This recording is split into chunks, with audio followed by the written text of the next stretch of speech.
Nangasunog man.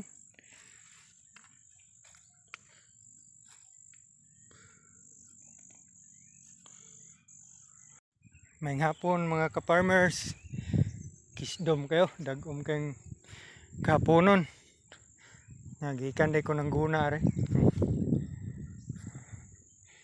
Daday ko nabantayan sa kong sweet corn mga ka-farmers oh.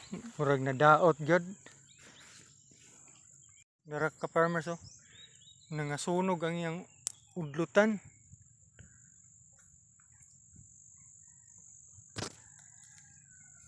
Murag halos gyud 90% sa mais oh nangalaos ang naidapit sa udlot.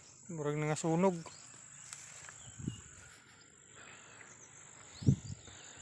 Ang kuan di ani mga ka-farmers no.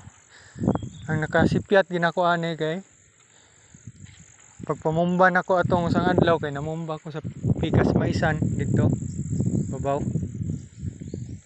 Pagpamumba nako ani is init na kaayo. Nga once nga mamumba kag unani nga edad sa mais mga ka-farmers, linghod pa kay ang iyang dahon. Posible gid mga sunog basta imong bombahan nga init na ang panahon. Dapat gid unta diani buntag or ari sa hapon na kanang unaron nga ngiob na. Murag daot gyud ang mais da.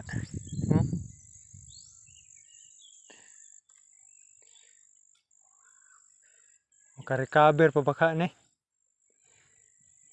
Oh, grabe ang nasunog oh.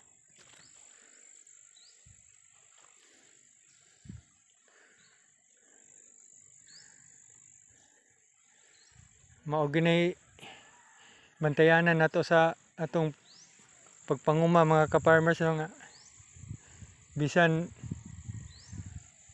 relax sa kay ka nga okay ra ni pero himan-himan nadaot day mong tanom tungod sa imong ka relax ba.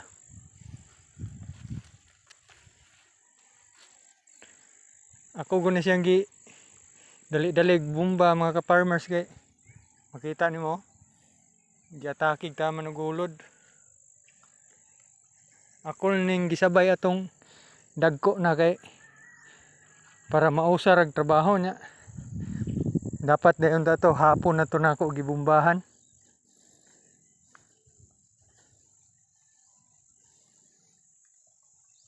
Kaning uban nga dagko-dagko na wala kay ma-apektare.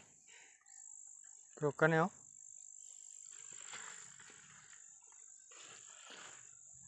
Mag-agi giniglaos ang iyang mga dahon mga ka-farmers.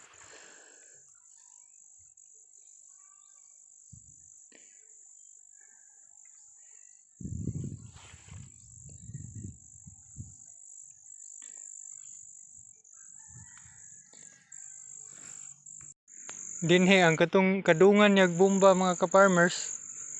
Kitaan mo, wala. Naray panlagsa oh. Kani. Murag napaso. Pero mostly gid sa mga mais wala gid mga unsa.